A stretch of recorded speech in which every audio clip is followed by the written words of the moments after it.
जिसके पास रहे धन दौलत, जिसके पास रहे धन दौलत, उसके मित्र हजार जगत में सब मतलब के यार। जगत में सब मतलब के यार। आज कलयुग में मतलब के रिश्ते हर जगह देखे जा रहे हैं।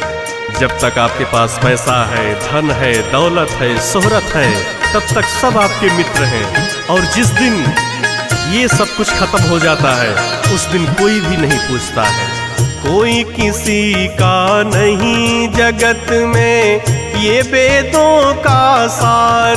भैया ये वेदों का सार। कोई किसी का नहीं जगत में, ये वेदों का सार।